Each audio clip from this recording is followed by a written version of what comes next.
എന്തൊക്കെ ബഹളമായിരുന്നു. BJPയെ നേരിടാൻ Indian national development inclusive alliance അഥവാ ഇന്ത്യ എന്ന പേരിൽ സഖ്യമുണ്ടാക്കുന്നു.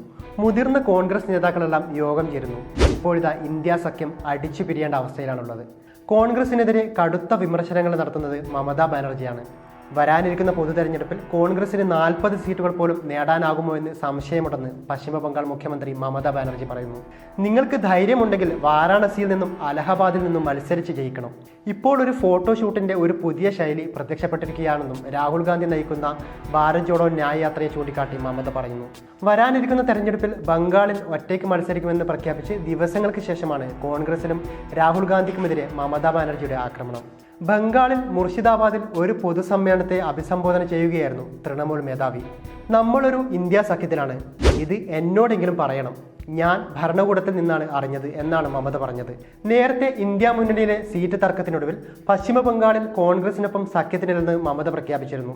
ഇതിനിടെയാണ് മമതാ ബാനർജിയും പശ്ചിമ ബംഗാൾ കോൺഗ്രസ് അധ്യക്ഷൻ അധീർ രഞ്ജൻ ചൗധരിയും കൊമ്പ് കോർക്കുന്നത്. BJPയെ ഭയന്ന് മുഖ്യമന്ത്രി മമതാ ബാനർജി പ്രസ്താവനകളും നിലപാടുകളും മാറ്റിക്കൊണ്ടിരിക്കുകയാണെന്ന് പശ്ചിമ ബംഗാൾ കോൺഗ്രസ് അധ്യക്ഷൻ പറയുന്നു. മുസ്ലിം വോട്ടുകൾ നേടുന്നതിനായി കോൺഗ്രസ് വ്യത്യസ്ത കാര്യങ്ങൾ സംസാരിക്കുന്നുവെന്ന് മമതാ ബാനർജി ആരോപിച്ചു. വരും ദിവസങ്ങളിൽ കോൺഗ്രസ് ദുർബലമാകുമെന്നും BJPയും പറയുന്നു. കോൺഗ്രസിന് ഒന്നും സാധ്യമല്ലെന്ന് മമത പറയുന്നു. അവരുടെ മനസ്സിലുള്ളത് എന്താണെന്ന് എനിക്ക് മനസ്സിലാക്കാൻ കഴിയുന്നില്ല. എന്നാൽ ഇന്ത്യ ബ്ലോക്കിലുള്ള ഒരു നേതാവ് ഇത്തരം കാര്യങ്ങൾ പറയുന്നത് നിർഭാഗ്യകരമാണ്, അധീർ രഞ്ജൻ ചൗധരി പറയുന്നു. എന്നാൽ മമത ഇല്ലാതെ ഇന്ത്യ ബ്ലോക്ക് ചിന്തിക്കാൻ പോലും സാധിക്കില്ലെന്നാണ് മുതിർന്ന കോൺഗ്രസ് നേതാവ് ജയറാം രമേശ് പറയുന്നത്. മമത ഇതെന്തിനുള്ള പുറപ്പാടാണ് എന്നാണ് പൊതുവെ കോൺഗ്രസ് പ്രവർത്തകർക്കിടയിലുള്ളത്. ബംഗാളിലെ 6 ജില്ലകളിൽ വ്യാപിച്ചു കിടക്കുന്ന കോൺഗ്രസിന്റെ ഭാരത് ജോഡോ ന്യായ് യാത്രയെ മമതാ ബാനർജി വിമർശിക്കുകയും അതിനെ ദേശാടന പക്ഷികൾക്കുള്ള വെറും ഫോട്ടോ അവസരം എന്ന് ഉപമിക്കുകയും ചെയ്തിരിക്കുന്നു. പശ്ചിമ ബംഗാളിലെ ന്യൂനപക്ഷ വോട്ടുകൾ വിഭജിക്കുക എന്നതാണ് കോൺഗ്രസിന്റെ ഉദ്യമമെന്ന് മമത ആരോപിച്ചിരിക്കുന്നു. ഇതിലൂടെ രാഹുൽ ഗാന്ധിക്കെതിരെയും മമത രൂക്ഷമായി പ്രതികരിക്കുകയാണ് എന്നത് വ്യക്തം. BJPയെ പരാജയപ്പെടുത്തണമെങ്കിൽ മമതാ ബാനർജിയെ ആവശ്യമുണ്ട്. നമ്മുടെ നേതാക്കളായ സോണിയാഗാന്ധി, രാഹുൽ ഗാന്ധി, മല്ലികാർജുൻ ഖാർഗെ എന്നിവർക്ക് മമതയോട് വലിയ ബഹുമാനമുണ്ടെന്നുമാണ് ജയറാം രമേശ് പറയുന്നത്. ഇന്ത്യ സഖ്യത്തിന്റെ സുപ്രധാന സ്തംഭങ്ങളിൽ ഒന്നാണ് മമതാ ബാനർജി. മമതയും TMCയും ഇല്ലാത്ത മുന്നണി ആർക്കും സങ്കല്പിക്കാൻ കഴിയില്ല. കോൺഗ്രസ് ജനറൽ സെക്രട്ടറി ജയറാം രമേശ് പറയുന്നു. സീറ്റ് വിഭജന അനിശ്ചിതത്വത്തെ മറികടക്കാൻ കോൺഗ്രസിന് താല്പര്യമുണ്ട്.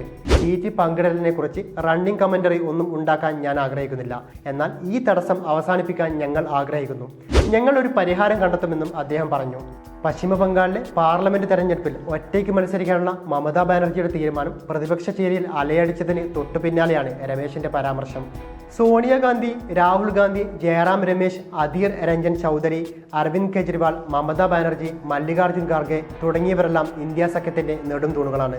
വരാനിരിക്കുന്ന ലോക്സഭാ തെരഞ്ഞെടുപ്പിൽ BJP നേരിടാനുള്ള ഏറ്റവും വലിയ ട്രോജൻ കുതിരകൾ. നിലവിൽ മമതാ ബാനർജിയുടെ പ്രസ്താവനകളാണ് പലപ്പോഴും ഇന്ത്യ സഖ്യത്തെ നിർജീവമാക്കുന്നത്.